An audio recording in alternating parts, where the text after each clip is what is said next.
I think most good scholars get into their work because they're intrigued by a question.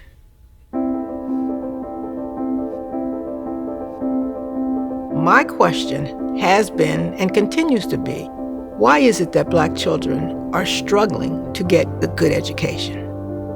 The underlying question seemed to be, what's wrong with Black kids? I asked, what's right with them? And what happens in a classroom where the students, the teacher, and their families get it right? That's one city. I'm Gloria Ladson-Billings, Professor Emerita from the University of Wisconsin-Madison.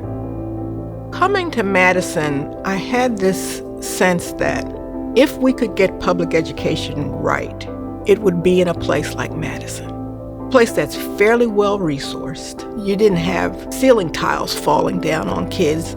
People think that everybody ought to have a real chance.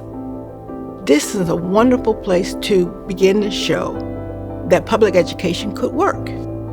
It became very apparent to me that, yeah, it worked, but only for some kids. I found there was no sense of expectation that Black children could achieve. I think teachers walk into suburban classrooms with an understanding that I'm training the next generation of doctors and nurses and lawyers and software engineers. Whereas they walk in the classroom and see Black children and think, well, if I can just get this person through high school, maybe they can be a janitor.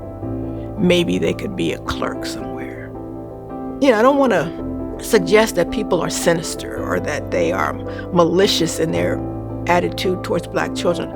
I think that they lack experience and they have very low expectations for what Black children can do. I have been so blessed and so fortunate to have had a fifth grade teacher. Her name was Ethel Ben. She said to me, "What makes you think you can't be the best fifth grader in this class?" And I kind of shrugged my shoulders. I said, "I don't know." She said, "What makes you think you can't be the best fifth grader in this school?" She said, "What makes you think you can't be the best fifth grader in this city? Or the best fifth grader in the state?" And she just kept going out and out until all of a sudden, I'm like the best fifth grader in the world.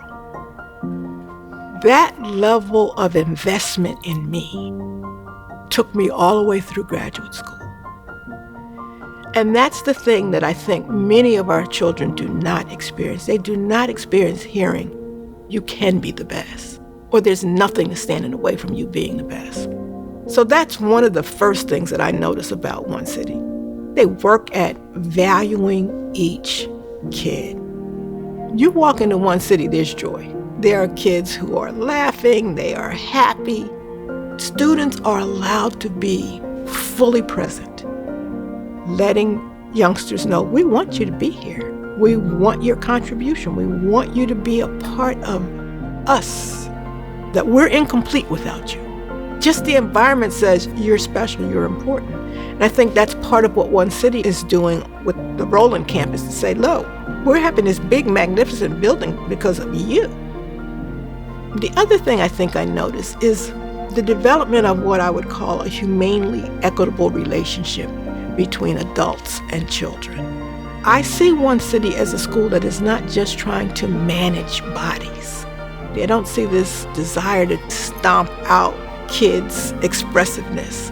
There is that interplay between human beings. We are trying to create thinking, learning citizens, and that involves engagement. And I think the vision of One City is to say, let us show you what could actually happen with the right resources. One City is a place where there will be no expectation that based on the way you look or what neighborhood you're from, that your youngster can't achieve. And I think that that just tells us something about, there's something special about this place.